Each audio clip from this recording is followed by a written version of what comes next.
Good morning, everyone. We're excited to have you join this session. Our first speaker is going to be talking about family-centered care, the voices of family members, and I'm very excited to introduce you to Dr. Isabel Cotiez Prinsloo. Take it away, Isabel. Thank you very much. Thank you. All right, so good morning, everybody, and welcome to our session. So as you can see today, we're going to talk about family-centered care, the voices of family members. So I really think this is a very important aspect, and we really need to give our family members a voice. And that's actually one of the ways in which we can assess the quality of care, we can assess the needs of patients, and see what their needs are.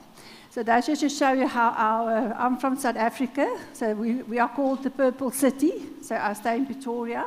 So this is what it looks like in summer. It's beautiful there. That's just our university.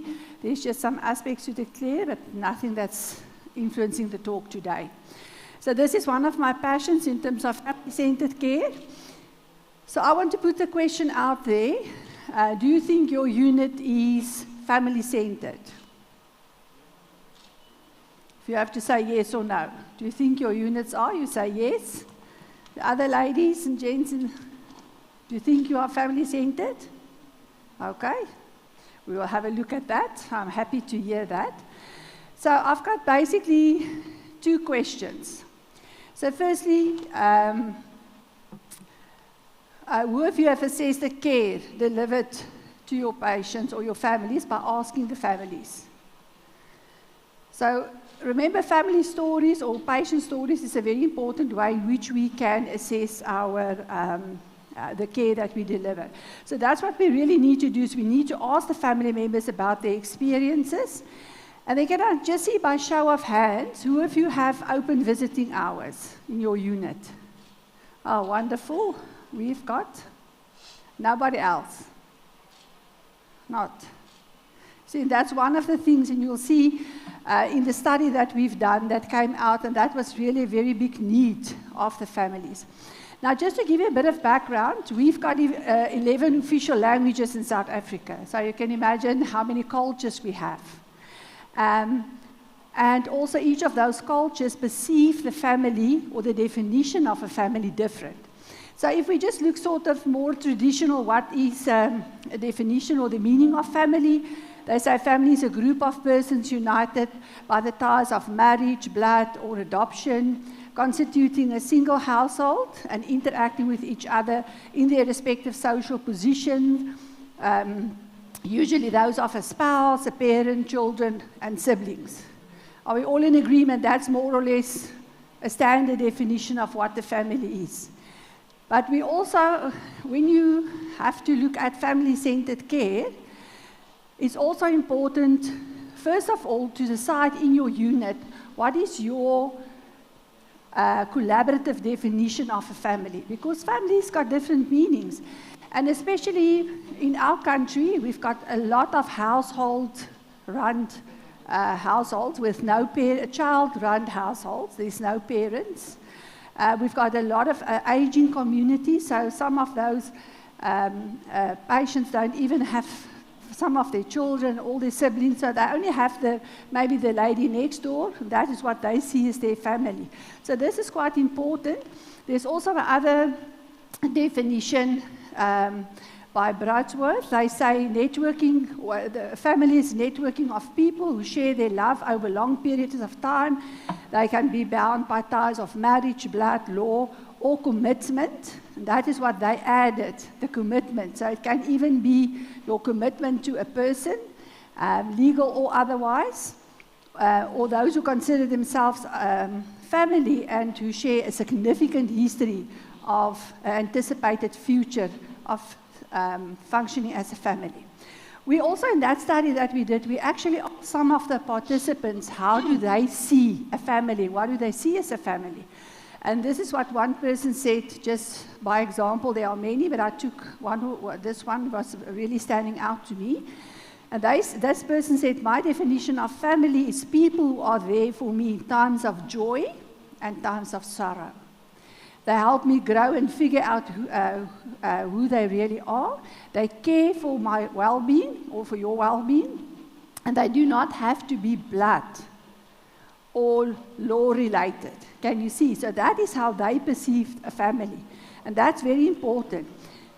So this was also actually a very beautiful definition for me of a family. They say the true meaning of family are respect, love, caring, sharing, happy moments, laughing, and comforting each other in difficult situations. Without all of these, there's no true family. And as you can see, there's just different examples. Like I say, we have quite a large population of aging people. So sometimes that's the only person they have as their family. They don't have any relatives. And as I said, we've got quite a lot of child-headed households where maybe the lady next door will keep an eye and that child see them as their family, though they're not really related. So yes, there's different types of families. We all know that. Nuclear families, single-parent families, blended families, grandparent families, childless families. There's a lot of different families. So what we actually did, or what is important also to know as critical care practitioners, we are really the patients and their family members. We can experience a critical care unit as extremely stressful environment. And because of our close proximity with the patient, the nurses are the best positioned to address the needs of family members. So what we basically did, we used appreciative inquiry to assess or to actually see how family members view the care that we give. So the underlying or the underpinning principle of appreciative inquiry is that we say in each organization, in each person, in each approach, in each policy, in each everything, there are good things, but we must always try to make it better, and our idea is to work towards excellence. And that is what we always, and who better to ask than the person on the receiving end? And you can really start it in a very informal manner, just talking to the family members. You can use this approach to actually evaluate sometimes something that might be negative, but you do it in a very positive way. So we just asked them 2 questions. So this we did, it was a study in 10 different ICUs in private hospitals and in government hospitals. And so what we did during visiting time, we just went there to the areas where the families are, and we just had some informal discussions, and we just asked them 2 questions. So we asked them what was their best experiences, because remember, you also want to know what are the things that are good and that they appreciate so that we can do more of that. And then we also asked them the second question, what are their wishes for family members having relatives in the critical care unit? And that usually then gives you that sort of the negative things or the things that are maybe not in place or the things that they want more of, so that we can also know how to change our practice and then to make sure that we are truly family-centered. So these are some of the findings from the study. Those are really the things that, this is what the family really valued, appreciated, and wanted more of. So one of the big things that came out is compassion. So they really, so there was also, it also depends on how that family perceives. So some will say, the person was very kind and passionate and, caring, and that we valued. And others will say, we wish they were more kind or, more compassionate. But that was really one of the big things that came out. They wanted, they valued, and they wanted, just kindness. A loving, caring attitude from the healthcare provider, and also to have a healthcare provider that have empathy, that care, and that are sensitive, because we are all different and we've got different needs. And the other big thing that came out is sharing of information. So they really wanted to know about the patient's condition, the treatment plan. They wanted to know about the prognosis. And many of them said to us, I wish they can just be honest. Even if the outcome is not a good outcome, we need to know. We want them, they actually want to know about the prognosis. And we know it's not always that easy to say this is the prognosis, but at least we can give them an indication. The other important aspect that they really that they wanted is family meetings. So they saw that as a platform to communicate. So many of them actually said that it's very difficult for them to actually see the treating physician or the intensivist or, the person in charge of the patient's care, because they're always busy with rounds. Sometimes they'll sit there and wait. Others again said that some of the doctors had specific times that they could make appointments, and that was very valuable to them because they wanted that platform to communicate. And also they really want to be part of this decision making. They want to feel that they can give some inputs and that they can have this collaborative decision making or this shared decision making. And again, they wanted an honest opinion about the prognosis of the family member.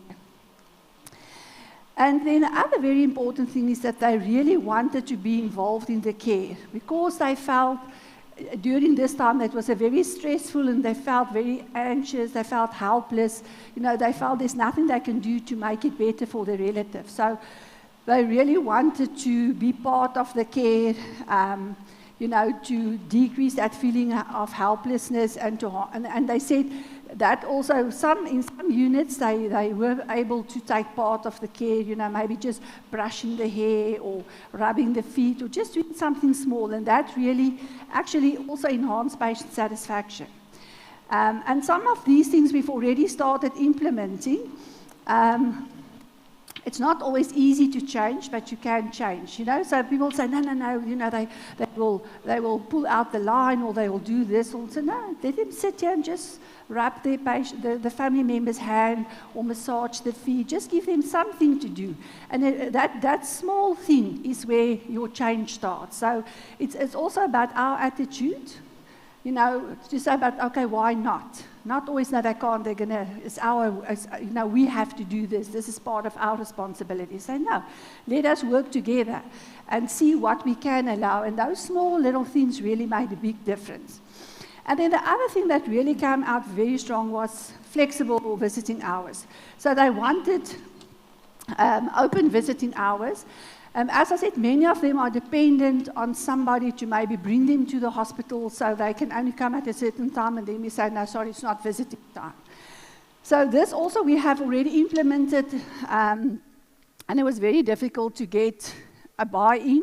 The infection control people were on, said, no, it's going to, they're going to really, the infection rate will increase, you can't do that. So we actually got, out of those 10 hospitals that were in the study, there was one unit that said, okay, they will give it a try. And we had we said, okay, if this, if the infection rate increases, if we see anything, then we'll stop it. And they are still today open unit. They've got the lowest infection rate. They get the best feedback from patients.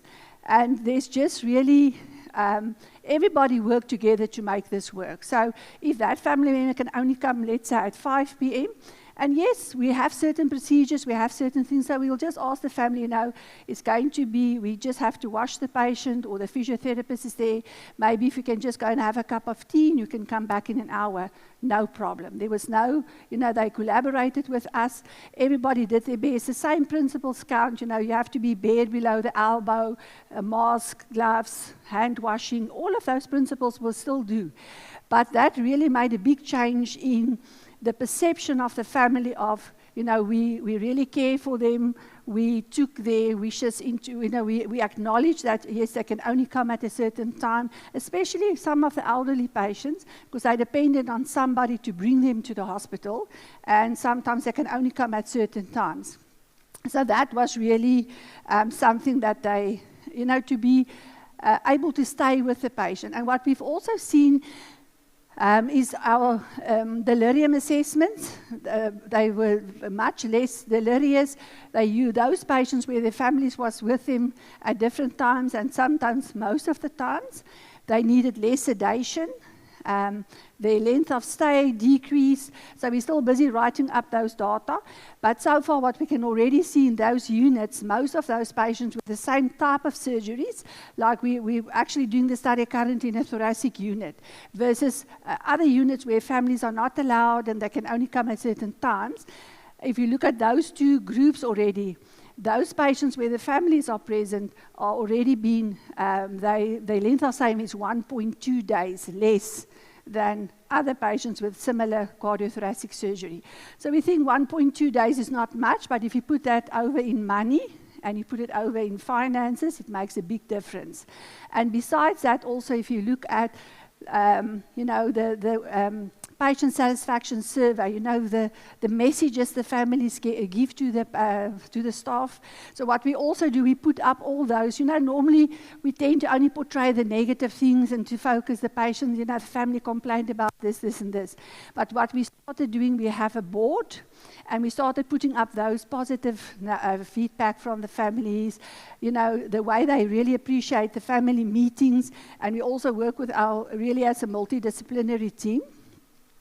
The other thing they also really wanted, or they said, afterwards, after this, the patient actually went out, they really need some counseling or some emotional support. They are very, very vulnerable.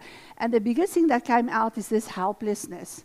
And just by, allowing them to do something, to be part of the discussion, to give their inputs, that really helped a lot.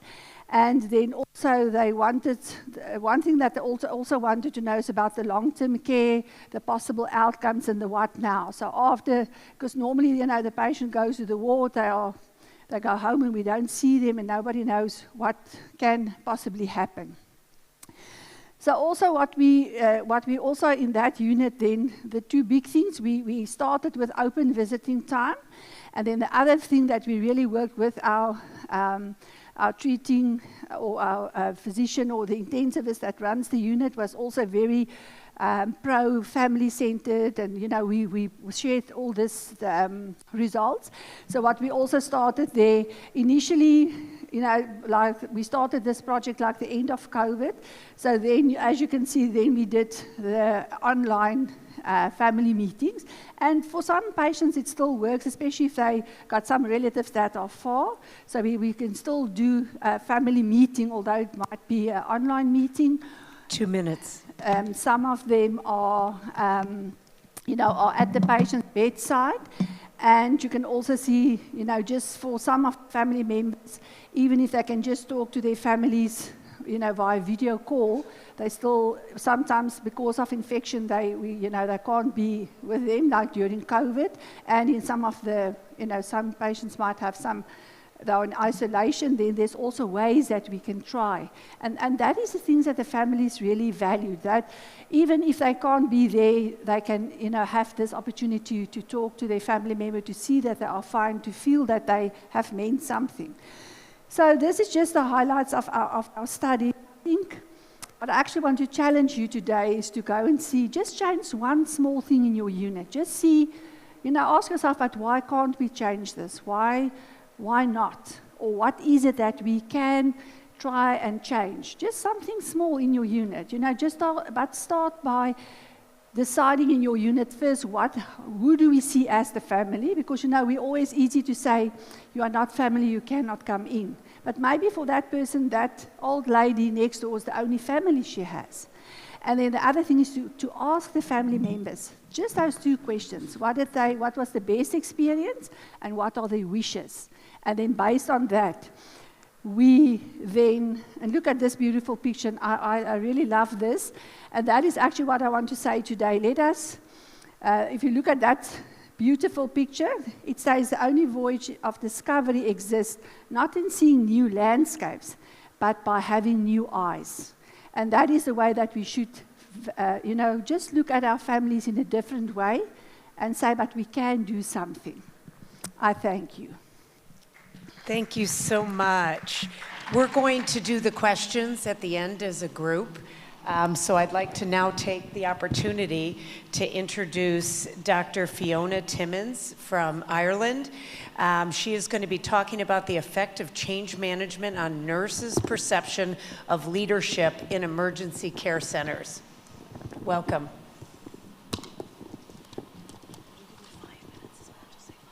Yeah.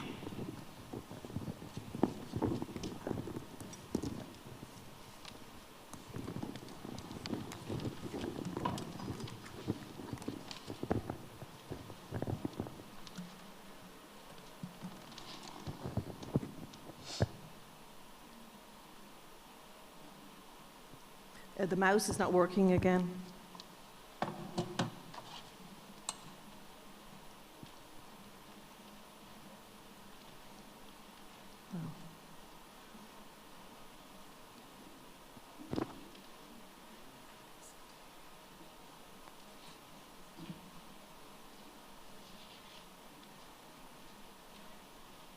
Could we have some assistance up here? The mouse pad is not wanting to move.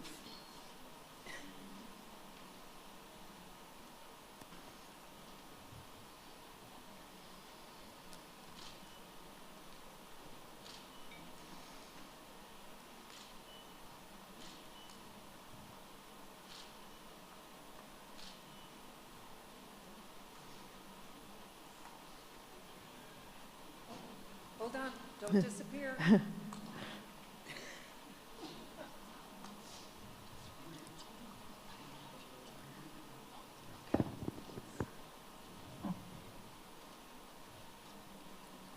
Are you moving it up to the large screen, please?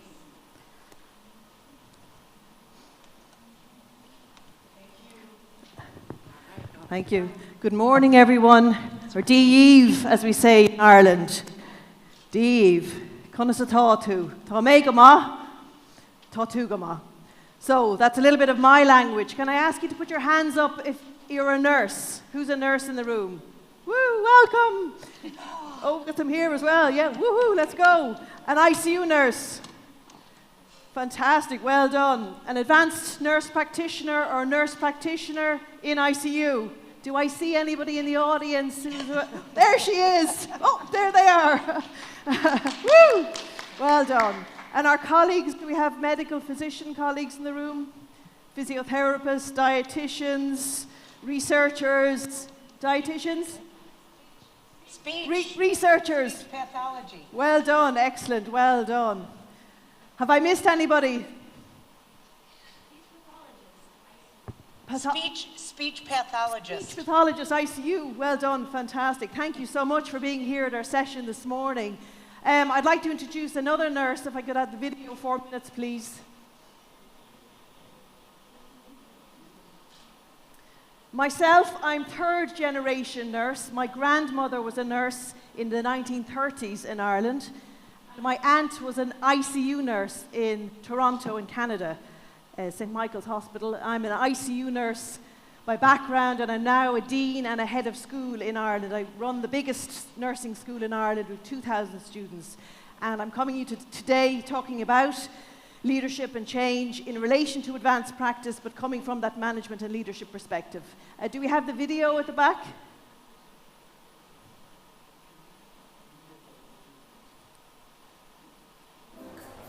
A lot of people relate nursing to just helping patients move from one place to another, cleaning up after them.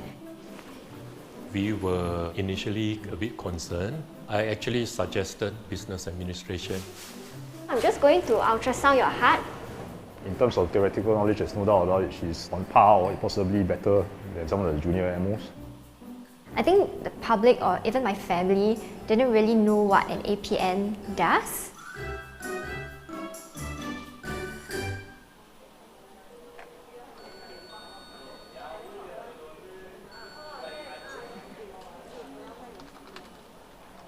I came to work at about early 7. Usually the main ward round starts at 8:30, but I like to review my patients a little bit earlier.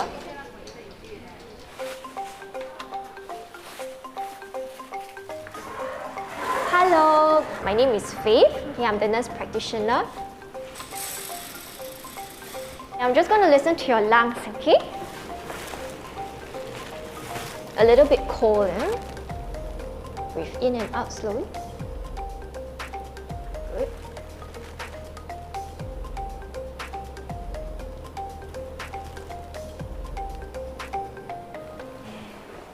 This is our 76-year-old gentleman. Admission for in-hospital hypoxic arrest. Yeah. So we're still continuing on ceftaroline as well as doxy because of the prolonged QTC. Okay, sounds reasonable. I'm just go check out the chest actually. Okay, and the BNP is... Great, thank you so much. So does that represent a big change, my speech pathology colleagues? Would that be a big change, seeing a nurse prescribing and giving advanced treatment? Or my colleagues, research fellows, is it a big change? Hands up. Is that a change in what you're seeing in nursing practice in ICU? Yes.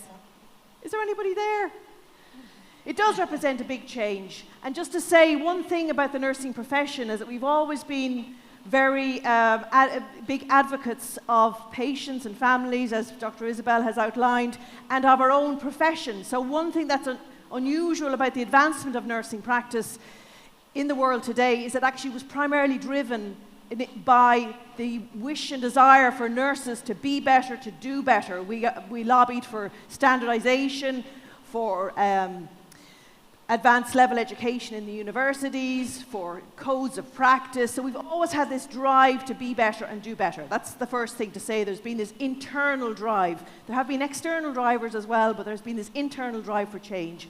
The second thing to say is that is accelerating at various speeds around the world. And many of you will know that. We have our colleagues here, Dr. Volman, Dr. Kose, that we have advanced practice nurses in the United States and in South Africa and various places.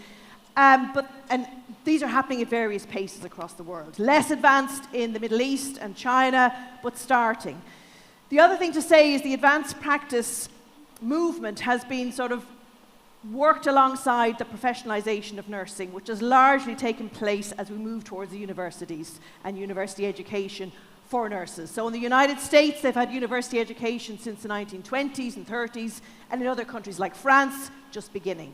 So advanced practice follows along for that. So change, as we mentioned, so the purpose of this presentation then is to look at possible avenues of change, management in the field of ICU nursing, to further contribute and explore the potential contribution of advanced practice, and to demonstrate successful leadership and change management using a case study approach. And I want to very briefly identify barriers and facilitators to moving towards advanced practice. And I know my colleague from Kuwait, Dr. Saeed Fidi, has recently done his PhD on advanced practice and is very keen that we would move forward in this country with advanced practice. So I hope that there would be some lessons for you there. You saw my colleague Faith in the ICU in Singapore, where they in recent years have just advanced practice there.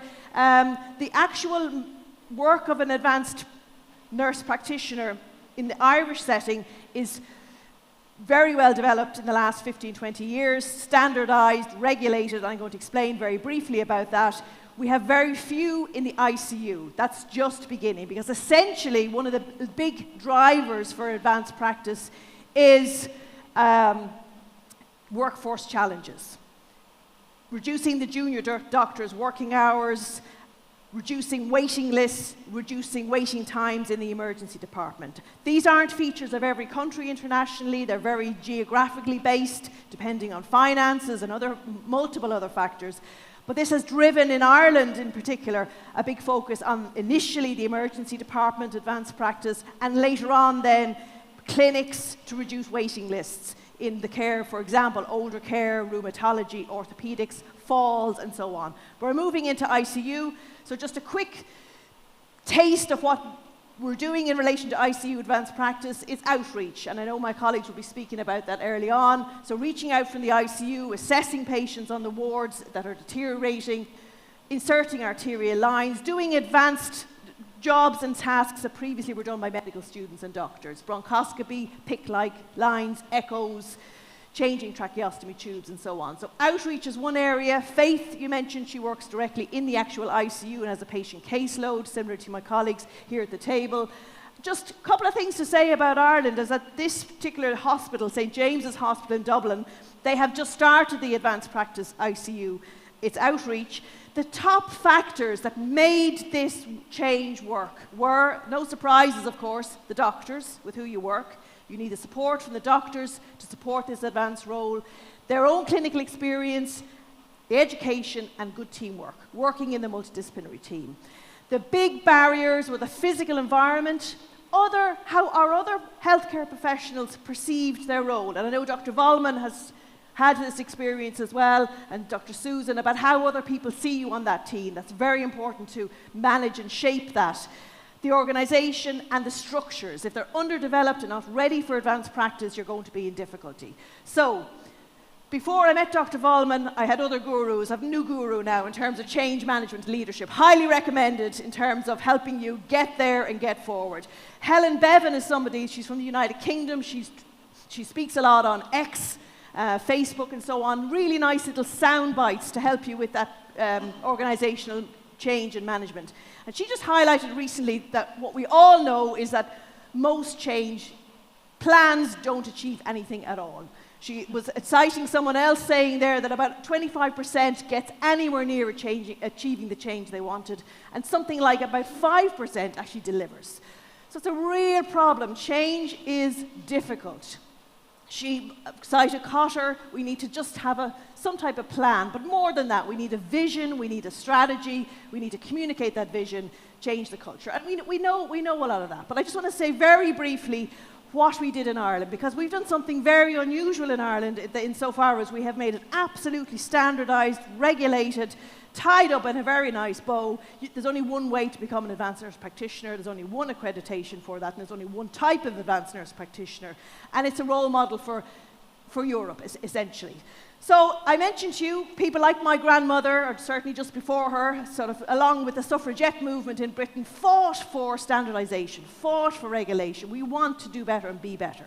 Similarly, in the south of Ireland in 1999, the nurses went out and striked. It was the first strike in the history of nursing in Ireland, and the public were disgusted. Nice nurses do not go out and make a noise about wanting more money or wanting better paying conditions. But they did it. And ultimately, this heralded the professionalising agenda in the Republic of Ireland. There was a commission on nursing led by a judge from the courts, and they looked the world over, Australia in particular, to see, well, how do you make this better? 3 main areas. They recommended all graduate education for nurses. The only way to become a nurse in Ireland is to have a degree. They recommended a clinical career pathway for nurses, and they recommended the movement towards clinical nurse specialist and advanced nurse practitioner. This has happened in a very short period of time. If you think of the lifetime of my mother and my aunt and my grandmother, 20 years essentially, and we've gone from very poor conditions and pay to 809, almost 3% of our nursing population are now at advanced level. And how do they do that? They actually put together legislation, framework, guidance from the professional bodies, and support from the universities and support within the hospitals. So a collaborative approach described as a registered nurse, committed to continue professional development, and ANP works at a higher level as an independent, autonomous expert practitioner. That keeps a solid goal. The nursing board then develops standards and requirements. They generally are clinical leaders. Research is very important. Advanced clinical assessment, implementing evidence-based practice, prescribing medication. The department, it has to be led from a national policy level, and the Department of Health in Ireland are setting goals around increasing to 2%, which we've done, and hopefully going forward up to 4 or 5%. We are looking from Ireland's perspective at particular pockets of need. I've mentioned some of those previously around the workforce, around community, planning into the future for what the population are going to look like. So just to say, I want to cite very briefly one of my own wonderful colleagues, Professor Jonathan Drennan, and his team from various parts of Ireland evaluated the impact of the advanced nurse practitioner role in Ireland. And the evaluation was to see, I suppose, is it working? Look at key performance indicators, and just look at the effects overall on the team and the service and the nurses themselves. So just a couple of highlights. When they did multiple approaches to this study, but they did find that basically overall very high patient satisfaction, very high education. I know professors mentioned recently about the missed care. Education is one of the things when we're busy, we miss it, but the patients get it when we have advanced practice. And very importantly, avoiding hospitalizations. We also asked things like the patient's experiences about their understanding of their health concerns. Were they able to make decisions, involved in planning and care? Everything was positive, positive, positive, positive. It was, where's my researchers? Are you still with us? It was a robust study. It's not totally biased. Everything was good news story. After seeing the nurse practitioner, now these are all the nurse practitioners in Ireland, advanced nurse practitioners across various fields, but they feel they're able to cope with their illness. They feel they're confident about their health. This is an idea of patient enablement, so areas like rheumatology, unscheduled care, huge level of enablement. Mean score 12.5, where the maximum is 15. Now, what helps us with that change? No surprise, top item, the doctors whom we work with. We love you. The physicians are essential. And in fairness, in Ireland, they were on board, one of the emergency department physicians very early on, and they are crucial to helping and supporting advancing this. You need to have that collaboration.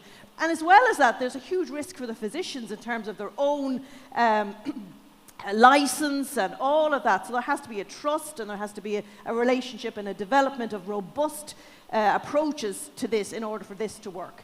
Their experience and the team. So similarly to my colleagues from Dublin. Barriers then, the physical working environment, other professionals and how they saw that role could have a negative impact, and then the organisation needs to be supportive. The barriers then identified in other papers by my colleague Jonathan, a lack of infrastructure, a delay, 5 minutes. 5 minutes, thank you. A delay in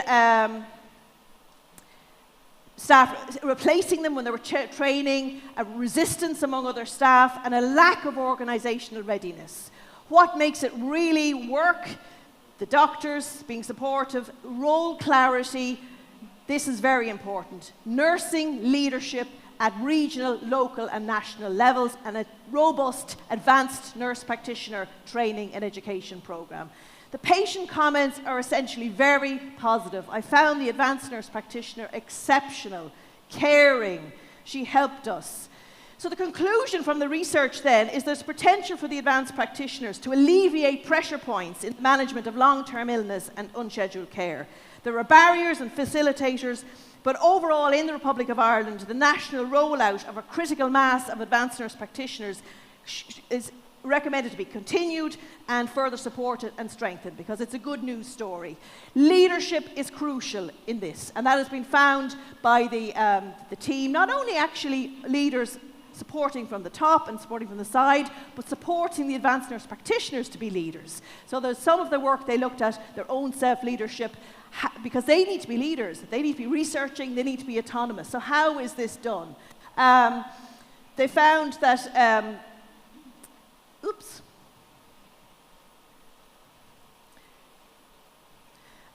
supporting the A&Ps with leadership, involving them in decisions and involving them in change and involving them at that highest level is really, really important. And just to say, some of our own colleagues here, who are notable colleagues, Dr. Abbas presenting at the conference, looked at this whole area. We're predominantly female, and there are whole gender issues around our confidence around that. Very good study around supporting and the needs of women in leadership roles. We don't want to eat our own young. We want to support each other and move this forward in a very positive way. So, interestingly enough, the job itself, the advanced nurse practitioners feel more satisfied. They stay longer, they don't want to leave, and they're very satisfied with their role. So, helping them become leaders and self-leader is really, really important. So, finally, what are the implications for nursing leadership and management? You need a robust candidacy programme. You need standardised, agreed approaches to training and educating the advanced nurse practitioners, advanced midwife practitioners, that works hand in glove with the universities, the regulators, the government, and hospitals and the physicians. Clarity of goals. What are you trying to achieve? Yes, there's another big driver, which is technological change and advancement, particularly in the likes of ICU. We have a lot of interventions that can be done. There's a driver that we want to reduce the doctors, particularly junior doctors, working hours and so on. But those goals need to be clear. They can't be everything to everybody. You are not simply taking over other roles that doctors are trying to sort of change and move. You need to be clear about this. And the clarity in Ireland is the advancement, the autonomy, the leadership, the research, the high level moving nursing forward. As you said earlier on, we have always been advocates to be better, to do better, to serve patients better, and this is one of the ways we're doing it. We're not simply going to be people taking new tasks just for the sake of it.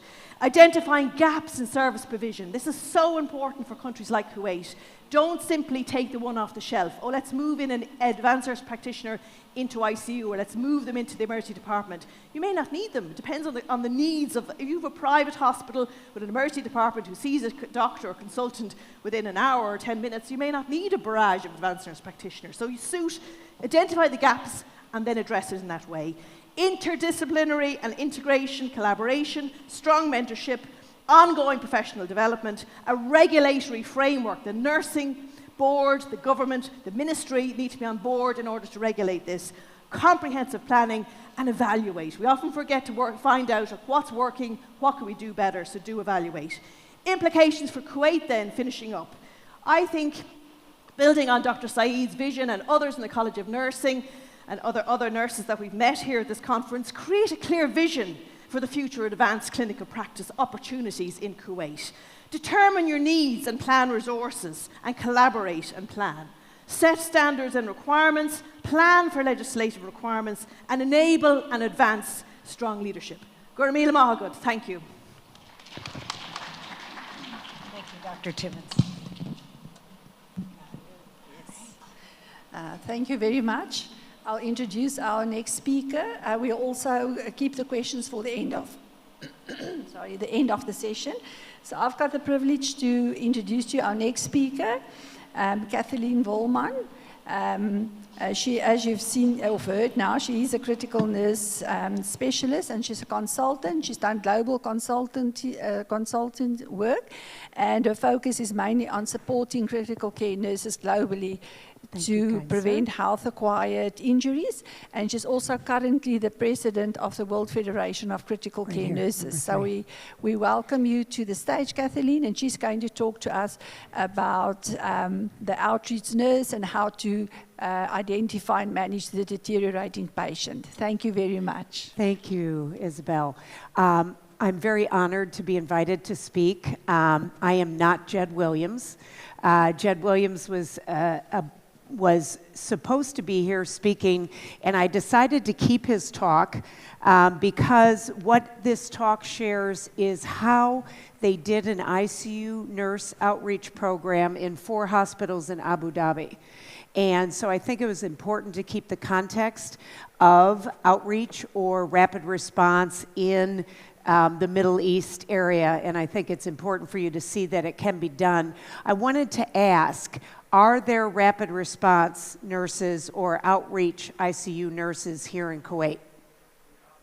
You're working on it. Oh, perfect. So that provides me with the opportunity to share this information with you. So what we're talking about is the problem statement. How do the nurses, how do we recognize this deteriorating patient? The challenge is we have issues with that out in the ward areas. And so the goal of being able to implement, or the solution, is to, 1, develop and identify and provide education for nurses to increase their skill set to be able to ramp that up. But the other component, specifically on having that experienced outreach ICU nurse be able to then come and provide the necessary support to that ward nurse and activate necessary care. Those are our goals. So, why did this start, particularly in Abu Dhabi, is because when 5 o'clock occurs, what happens? All the people leave. The senior executives, the attending physician, maybe the nurse educator, the nurse manager, all of these senior people exit, and so the support for individuals in the ward areas is not present. And oftentimes you have the most junior physician on call. And so you have this setup of a series of challenges that result in it making it very difficult to address the deteriorating patient on the floor. And during this time span, you get cardiac arrests as well.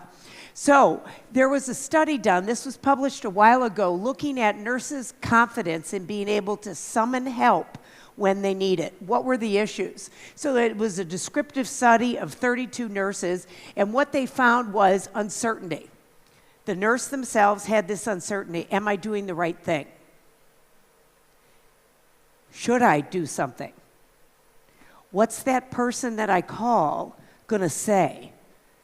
Am I potentially going to get yelled at? Which, by the way, is a whole nother story. I may ask another nurse to confirm, but that nurse may not have a lot of experience either. So there are challenges, and the medical staff may not be present, or they may be as junior as you and be as uncertain as you in this journey.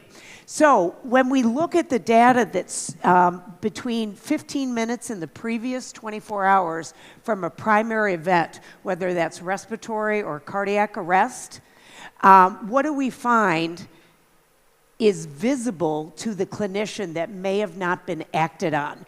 This was 484 total events. You can see this was done in the UK and Australia.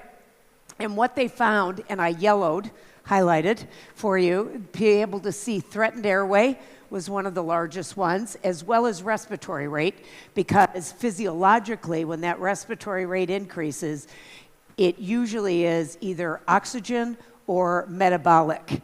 And whatever it is, it usually becomes a medical emergency as a part of it. Same with systolic blood pressure. You can see that is high, as well as level of consciousness. Those are your major indicators for patients deteriorating on the ward.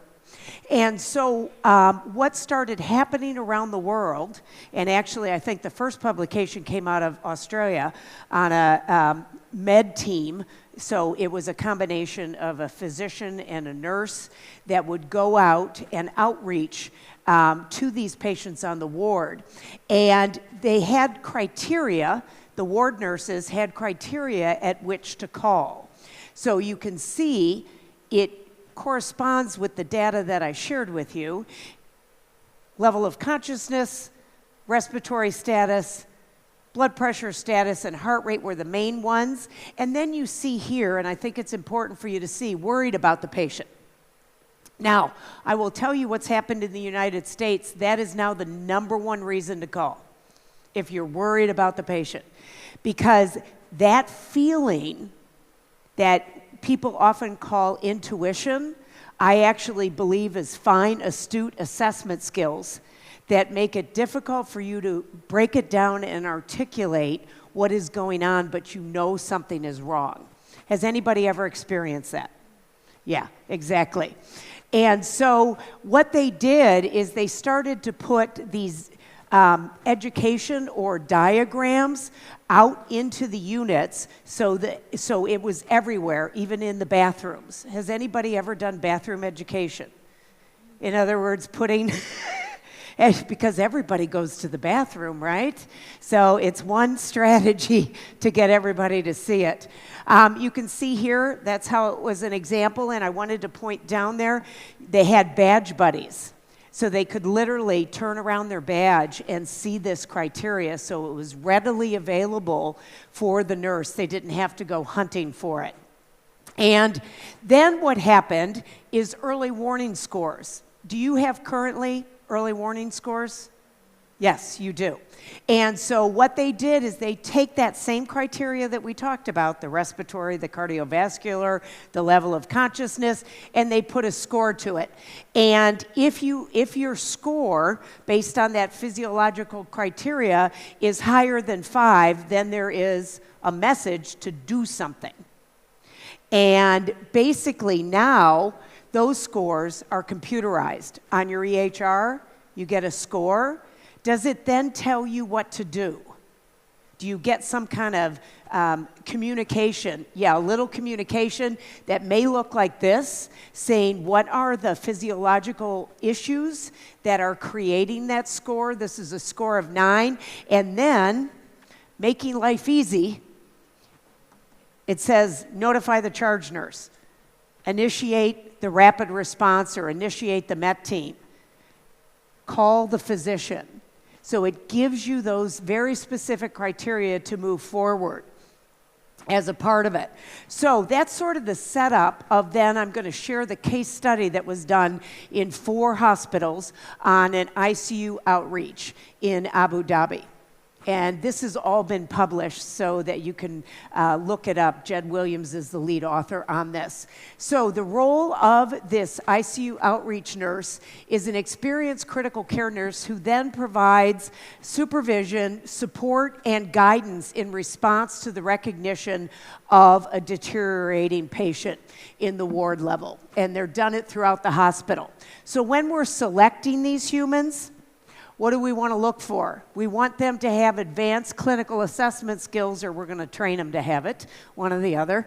Advanced communication, advanced problem solving, and teaching skills. Because it's not just about that nurse coming into the rescue.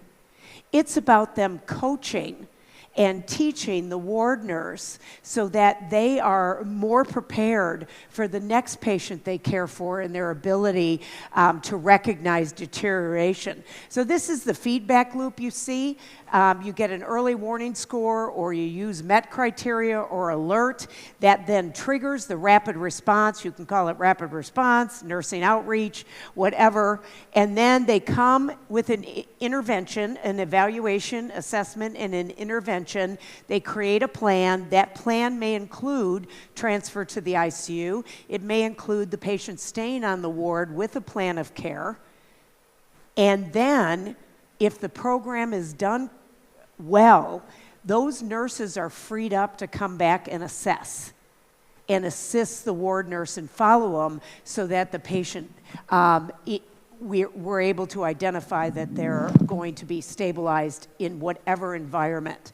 So this is a picture of the individuals that started and participated in the initial ICU outreach. So there was a fair amount of orientation that took place. It was 4 weeks.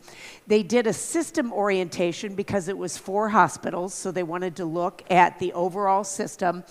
They were required to go through a course called Fundamental of Critical Care Skills, and both the pediatric and adult, and I'm very happy to say, by the way, this course was designed for physicians and advanced practice nurses. All of these nurses passed with a 100% score. Yay! Pain management course, because those are one of the things they need to deal with. And then how do I manage escalating behavior, both of the patient and or the team? It may be either one. They also had hospital-specific days, because while it was a system, each of them went to individual hospitals. Specialist ward department orientation, shadowing intensivists and rounds. They had orientation to whatever the hospital's policies and procedures were. Also, they went out and met the managers and the staff on the wards. So they didn't just plunk there when the rapid response got called. They started to know who these individuals were so that they began to develop a trusting relationship. They started this on the evening shift. So basically they ran it from 5 o'clock when everybody exits until 7 in the morning. That's how they started. So there were some primary expectations of this ICU outreach nurse: provide clinical advice, assessment, and action plans where appropriate. In the United States, a lot of our rapid response do not include physicians. It is a nurse-run rapid response, and they have a number of protocols that they follow as a part of it, and when to bring the physician into the process. Guide and support the staff managing the patient. That is so critical. How you approach the situation is not to take over. It is to include, teach, but make sure the patient is safe, respond to all adult and pediatric, and the big one down there is communicate effectively to that nurse and the multidisciplinary team. You're going to have handoffs between the nurses so that they can follow those patients in rounding to make sure we keep them out of the ICU as much as possible. They're going to look at the early warning scores coming off the computer to see any patients at risk. Some also look at lactate levels. as a way to identify patients with challenges, review all ICU and HDU transfers, accept calls and advice, and respond also to other codes as a part of it. And they also collect data, which is important because you've got to be able to justify that this is working in the environment. So you can see these were the most common triggers, very much like that research study I shared with you. The respiratory rate was the big one. Now, the challenge is the accuracy of which vital signs are done. This is an issue that I'm dealing with in the United States, is the fact that our nurses' aides, our unlicensed personnel, are the one taking the vital signs. And so there's literally data that shows everybody in the hospital breathes 12 to 14 a minute. The entire hospital. It just is not real. And so when I look at my nursing colleagues, I look at them and say, take back the vital signs. They are vital for a reason. So you can see heart rate, systolic blood pressure, and oxygen saturation are part of it. And then here you can look at where were most of the calls coming from. 5 minutes, thank you. Medical floors, makes total sense. And then the high dependency units, and you can see where it was coming from. Just so I wanted to include this research as part of the program is what was the perception? What did they find the nurses that were doing the call, what benefited them? Take a look at that. The assistance with respiratory therapy components, staff education was high up there. Also inserting an IV. So they did other things besides just respond to emergencies as a part of it. They were value-added skills. So this will give you 17,000 responses. The ICU nurse only was about 5,000, and then about 12,000 of those calls the physician participated together with the nurse. Now, here's your data. Cardiac arrest outside the critical care unit. You see the line there where the ICON commenced. By the way, they plateaued. They dropped it significantly, but they plateaued. That's when they went 24/7. And now around the world, most of these programs are 24/7. They're not just on the night shift. And you can see they had significant reduction in cardiac arrests.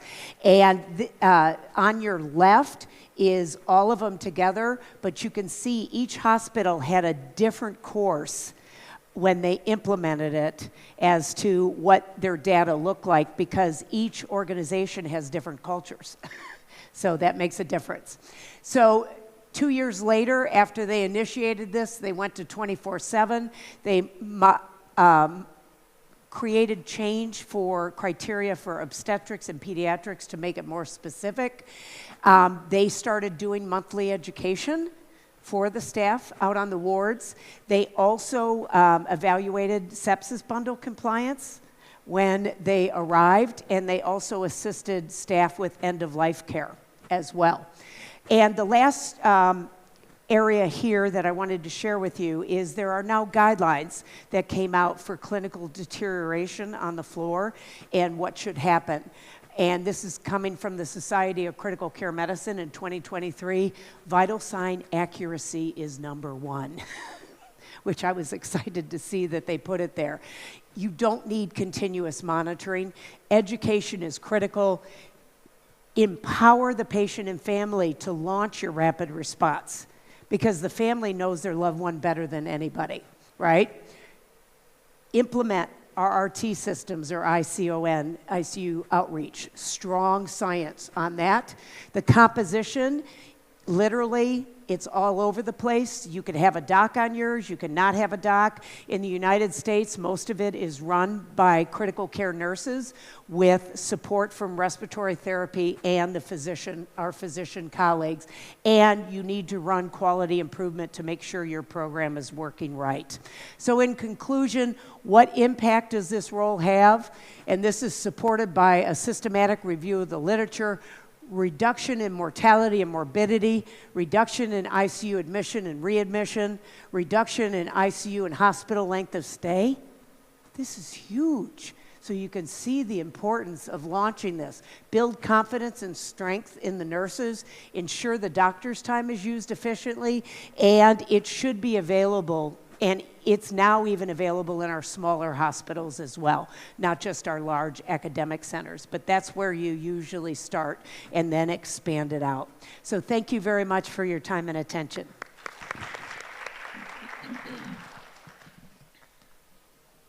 Thank you very much, Kathleen. Yes, so while they are setting up, I will introduce our last speaker in this morning session, and that is Professor Anne Gallagher. She's the head of Department of Health Science at Brunel University of London, and her passion and interest is in ethics, and she's also the editor or chief editor of the International Journal of Nursing Ethics. And this morning she'll be talking to us about a very important aspect, and I think something that we can all relate to. So she's going to talk to us how to build moral resilience in the ICU, and also focusing a little bit on coping mechanisms for the critical care nurse practitioner. So we welcome you, Professor Anne. Thank you very much. Thank you.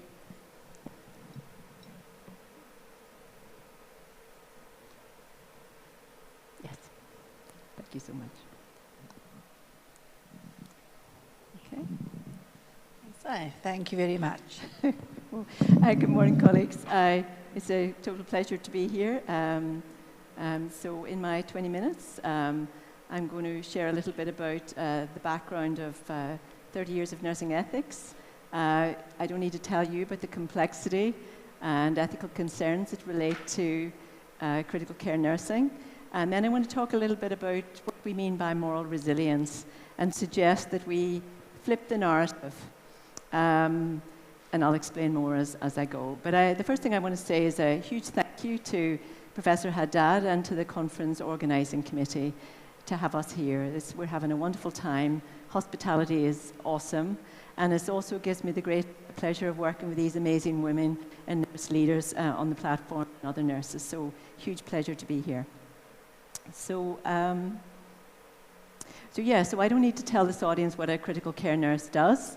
I'm not a critical care nurse. I'm an adult nurse, mental health. I've worked mostly in mental health and mostly with older people. So I've learned so much already during this conference.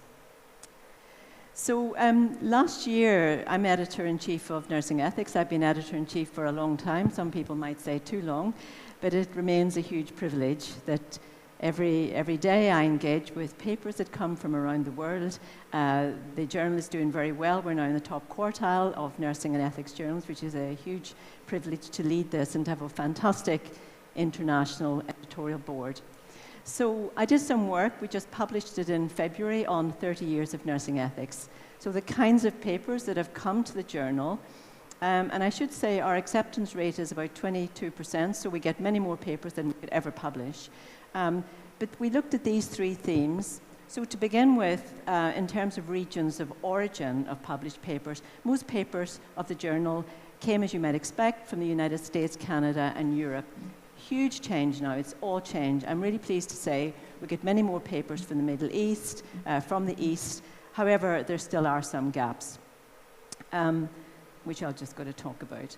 So what we really like to see going forward is more geographical representation. Love to see more papers from Kuwait and other parts of this region. And we're going to be looking at our conference next year at some of the issues about the geographical perspectives, different cultural perspectives on ethics. And I've just said to Professor Haddad, maybe in the future, we'd love to have a conference here in Kuwait. Secondly, we looked at methodologies. Many of you will know that a lot of ethical considerations and discussions are philosophical. However, we have an increasing number of empirical papers now in nursing ethics.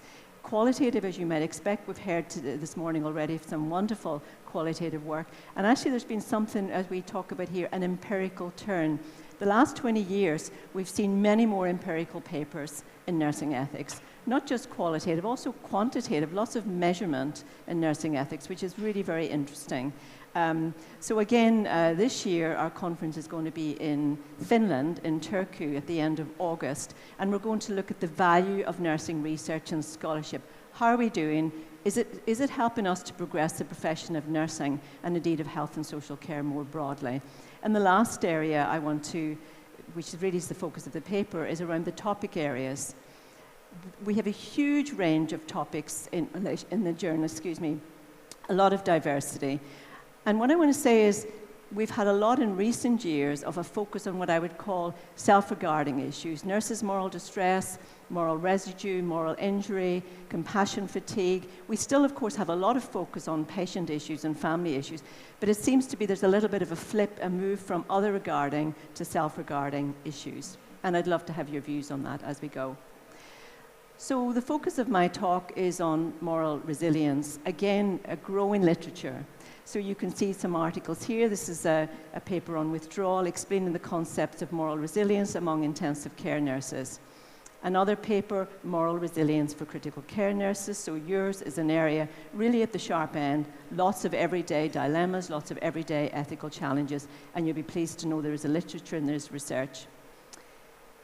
The phenomenon of moral resilience has received a lot more attention, even in the last 2 to 3 years, I would say. And this is a book by Cinda Rushton. She was one of her keynote speakers at the conference in London just last year. So Cinda is based at Baltimore. She's done a lot of very, very interesting and important work for nursing practice on the concept of moral resilience. We also have a social scientist in London and also a nurse, Michael Traynor, and he's written about, in fact, his last book is called Nursing COVID and the End of Resilience, which is very interesting. So this is quite a contentious topic. On the one hand, we get it, we know why it's important, but it's also somewhat contested. One of the big issues is where does it sit? Is it mainly focused on sort of the individual nurse or individual healthcare professional, or is it more systems, more organizational? Of course it's both, but this is an ongoing debate about where we pitch the focus. So, of course, in a talk like this, it's very important to define our terms. So the concept of resilience, I'm not sure it's innate, but anyhow, this is one definition. It says it's an innate force that is present to some degree in all people that can enable the person to cope with and grow from stressful or adverse experiences. So you sort of get that. I think there's a number of aspects of this definition that we definitely want to quibble with, and I think that's probably for the coffee break after this session. So that's interesting. However, some of you will know, I worked in a previous place at university, and they ran a resilience training day, and actually we concluded that what they actually meant was that we would do more and more with less and less. That's not the kind of resilience we want. So now we've moved on to moral resilience, which is different, and it's about holding fast to our values, what we care about as nurses, to our professionalism. So this is one definition. This is from Rushton's book. It says, conceptualizing resilience within the moral domain of healthcare encompasses both normative, that's the shoulds and the oughts, and the descriptive dimensions of individual and collective intention, decisions, behaviors, and actions, the capacity of an individual to sustain or restore their integrity in response to moral adversity. So you get that. There's a difference between what we might call physical resilience, emotional resilience, and moral resilience. Moral resilience is holding fast to those values, to our ethics and professionalism. They are not the same. But also another definition, of course, that I think will resonate with this audience is the ability to bounce back or cope successfully despite substantial adversity. And my goodness, we saw this in an abundance during COVID in particular, in fact, in your everyday practice. It's also about not only building and fostering the individual's capacity to navigate moral adversity you see, experience in your practice every single day, but also developing systems that support a culture of ethical practice for healthcare providers. That is absolutely critical. This is not just about the responsibility of individual nurses and other professionals. It's about the system, the organizations, and also the societal and political context that we work within. And I like this as an idea of nurturing and flourishing, which is very much part of resilience. So you can see examples like this, pictures like this, and again, resonates very much particularly during COVID. Moral resilience is said to neutralize moral distress in nursing, impact and outcomes of moral distress in nursing issues and replication. Moral distress is probably one of the most written about concepts in nursing ethics at this moment. a week does not go by without my receiving several papers on this concept, the qualitative and also the quantitative. So these related concepts, experiences, phenomena, very much relate to moral resilience. So moral distress, one is about knowing, where nurses believe they know the right thing to do, but they feel unable to do it. They're constrained by generally external constraints, organizational constraints such as resources, but also it may be internal resource. So knowing, believing you know the right thing to do, feeling unable to do it. And there's very serious consequences for moral distress.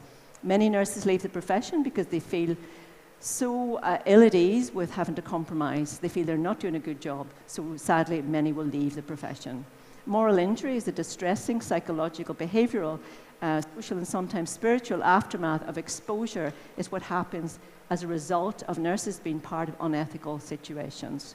Moral residue, it's like residue, it's what remains after that, so it can be from continued moral distress and the impact that has on nurses. And you get why this is important. It is really important because it can lead to our losing fantastic nurses. Nurses who care about ethics and professionalism, about doing the right thing. And if they experience these phenomena and they're not supported by the organisation, they can leave the organisation. So this was, excuse the political dimension here. I like the word miserabilism. We talk a lot about, negativity, pessimism, dystopian narratives, and my goodness, there's a lot of those. In the UK at the moment, I'm based in London, there's a lot of discussion about corridor care, where we don't have space for patients to have beds on wards. Patients are being cared for in corridors. We actually had an advert recently in the press for corridor care nurses, which I think is just appalling. But it clearly suggests the times we're in and the challenges that nurses face every day. So this was our health secretary criticising another politician for negative, what he called miserabilist perspectives. And what I'm trying to say is we need to flip that narrative. We need to move from negativity, pessimism, dystopian narratives in nursing and flip to more positives. So these were some papers that related to particularly the COVID era and what can be learned. We as nurses, we need to be resilient, morally resilient, and we need to have more positivity. And I've learned already so much from talking with the colleagues here. As Professor Coetzee, for example, we were talking about COVID and how nurse leaders lead their teams through adversity. It's absolutely critical. Yes, of course, it's hard, and nurses may feel like victims, but we are there to serve. We are there for patients. So Professor Coetzee was talking about how she led her nurses, saying every day, we are doing the best with what we have. And nurses should go home feeling really great about that. However difficult it is, nurses will cope and respond. That is not to say they need to be without organisational support. So what I'm suggesting might be a little bit controversial, I believe we need to rebalance self-regarding interests, issues relating to us as nurses and professionals, and flip more to the other regarding interests, the patient and family concerns and other professionals. I think at the moment what I see in the paper, in nursing ethics and the papers I get, we have a huge focus on what I would call self-regarding issues. Moral distress, compassion, fatigue. These things do need to be discussed, of course they do, but we also need to remember why we're here. So in nursing ethics we need to balance service to others and to how we contribute to the flourishing of patients, families and communities. That is why we exist. But also with responses to moral distress, to moral injury and residue, and other concepts such as, for example, compassion, fatigue. So this is a balance to be struck, and I'd love to discuss it more with you in the conversations afterwards. So what I've done is think about how we promote moral resilience, particularly in intensive care, critical care practice. And there's a number of individual coping mechanisms. There's strategies that we as individual nurses need to do well in our everyday practice. And this is from Cinda Rushton's, it's a paper with Holtz, Hines and Rushton in 2017. So she talks about relational autonomy. And this is really, really important. We are not alone. We work with others Nursing is both a relational and a moral practice. We work with others, and necessarily so, and it's really fantastic. Echoed in all of the previous talks. We work in interprofessional teams, so our integrity is relational. It's how we work together to do the right thing and to be of good character. We need buoyancy. We need that bounce back. We all have bad days, whether we're in education, leadership, research, or practice. We need that bounce back, that buoyancy. We need self-regulation, we need to be reflective, we also need self-stewardship to look after each other. So self-care is important, but again, we need to keep our eye on why we exist in terms of the other regarding issues. We need to think about what it means to be morally effective, moral efficacy, and leadership is again critical. It's what messages do we give our teams, particularly in times of difficulty and adversity. And of course, one thing that I'm very sympathetic to in Rushton's writing is she talks about virtues. My PhD was in virtue ethics. So we need courage, we need humility, we need empathy, and we need compassion. And I've been so struck at this conference by papers from, including our medical colleagues and all the colleagues about humility, what we learn from adversity and how we move forward in a positive way. There was papers, particularly in day one, papers about how maybe we were not doing the right thing, and we've learned better now. That's humility, that we're able to say, we didn't get that right, we'll do better next time. And I think one of the insights seems to me that there's now much more engagement with ethics from all of our health and social care professions. So the second, that's the micro, the individual issues. The next one is the organizational feature. So you think about micro, the meso, the middle level. We are not alone. We work in systems, we work in organizations. So here the critical importance of ethical nurse leadership, role modeling, education and research. We need to do better than coping. We need to have strategies that helps us to flourish. And in fact, I think it was John Fraser said yesterday in relation to patients, it's not just about surviving, it's thriving. So we as a profession need to consider how we thrive and flourish.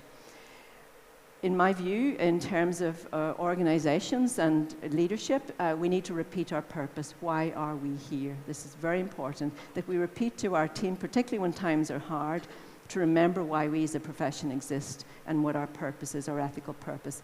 We need also to remind of the knowledge, skills and values. My goodness, this conference it's mind-blowing in the high level of nurses' knowledge, skills and also their commitment to values. We need to reflect on our achievements, resourcefulness and creativity, including during challenging times. Again, I've heard wonderful examples from colleagues in terms of how they managed, how they were creative whenever you didn't have the PPE you needed. One colleague was telling me about using, what are the slides from the? Transparencies, exactly, to create masks. So the creativity of nurses is awesome. In the UK, I had the pleasure of being on an award board for a nursing journal. And we heard so much. One nurse, when COVID started, one nurse contacted a tech firm to get... 5 minutes. Okay, thank you. To get iPads so patients could communicate with families. So nurses know no bounds when it comes to resourceful innovation, creativity, and making things happen. So that's the organizational. So organizational contributions to development and sustainability of moral resilience. Cinda Rushton, in her book, she asks these questions. She asks, are decisions explicitly made in alignment with the organization's stated values? And if those values are not right, nurses have a very important role as patient advocates. We also now talk about allyship, patient allies being alongside patients. Also, secondly, she said, we need to ask as professionals, how do the purpose, values, and commitments of clinicians, managers, and leaders connect to the organization's mission, strategies, priorities, and the people it serves? That word service is really critical, and I hope you see runs through this presentation. So again, we as nurses, we need to keep our organizations under review.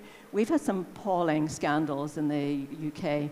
Some of you will know about the Mid-Staffordshire care scandal, where about 400 patients died unnecessarily. So we need to always keep our organizations under review to remind them of the purpose that we as nurses serve. So nurses have a very important role. So in terms of the macro, what about the bigger level? So we talked about the individual, the organization, the meso, and now what about the macro?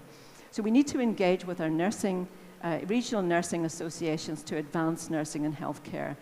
We have our Royal Colleges, you have your regulators. Really important that we engage with them to lobby politicians, that the nursing voice is ever present. And of course, as you know, another theme of this conference is telling stories.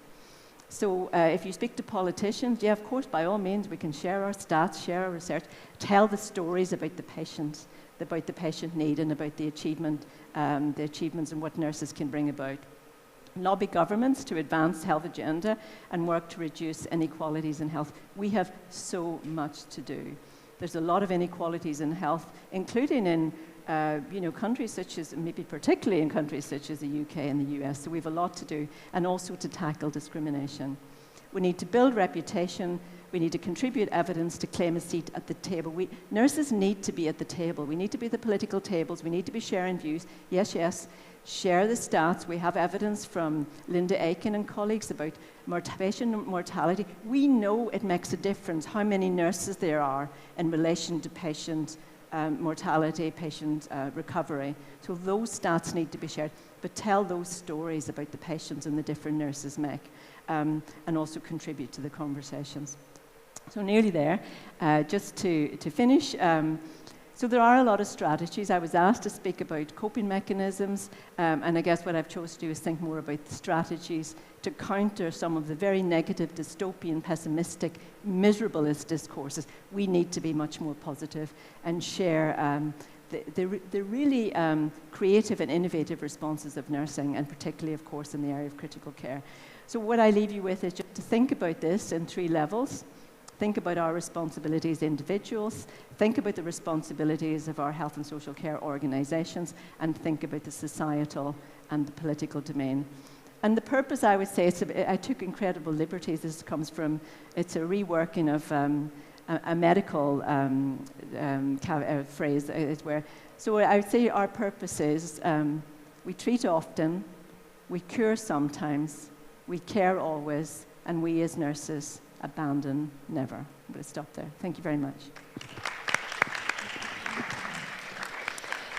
Thank you very much, Prof. Anne. Unfortunately, we don't have time for questions. That's the end of our morning session. But we do want to thank all of you for attending. And please feel free to interact with us during tea break and lunch.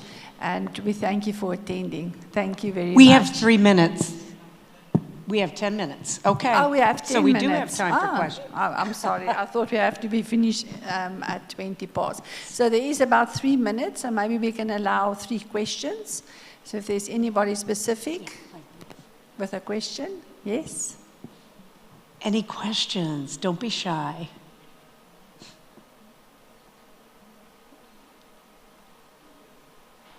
Maybe any comments? I have a question for Isabel. Yes. Your evaluation of family impact engagement was done on a qualitative. Have you ever done, because I've seen in the literature some quantitative assessment of families' experience, but also them serving as the voice for the patient? So have you done any quantitative? Yes, thank you very much. Yeah, there is specific family surveys and questionnaires that you can use. Some of my other colleagues have used that also.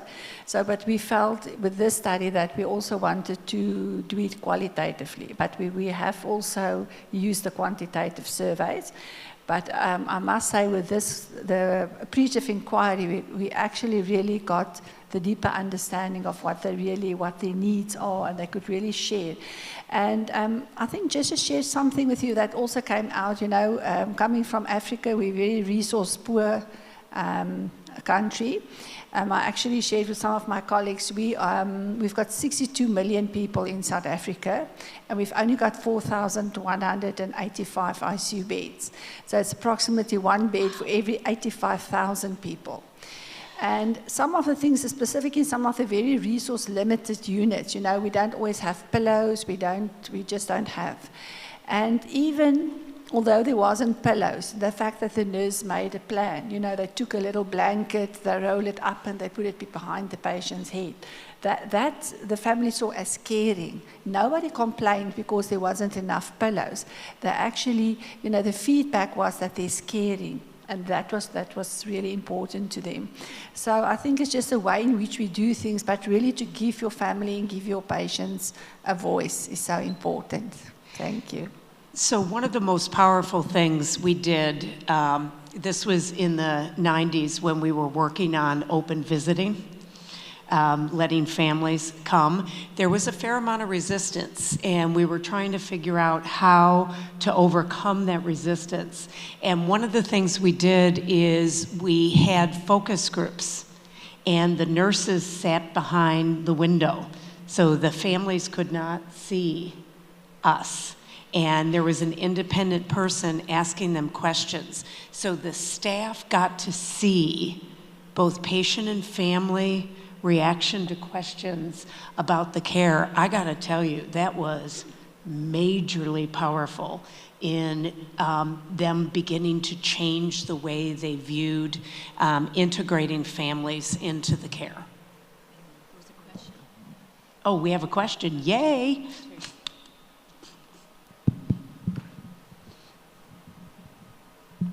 Good morning to all the distinguished speakers. My question is about the critical care outreach. And in our hospital, we're about to establish this team under Dr. Ali Haddad here. From our side, I just want to know in a summary on how you are going to advise us on what to do as a startup to establish the critical care outreach. Thank you. Awesome. So one of the first things I do with any project where I'm driving change is baseline data. So do you have baseline data on the number of cardiac arrests on the floor, the number of delayed transfers to the ICU because of deterioration? Yes, I think we do. Great. From the doctors. That's always a great way to start.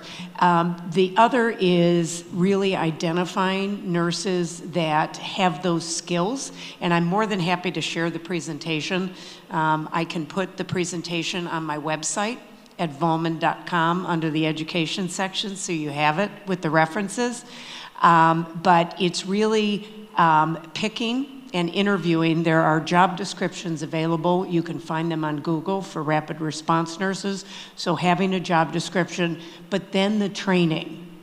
And the physiologic knowledge of managing deterioration is extremely important, but I gotta tell you, those communication, interpersonal skills are as important. And so ensuring the training, you saw in the presentation that there was a 4-week orientation to get these individuals ready.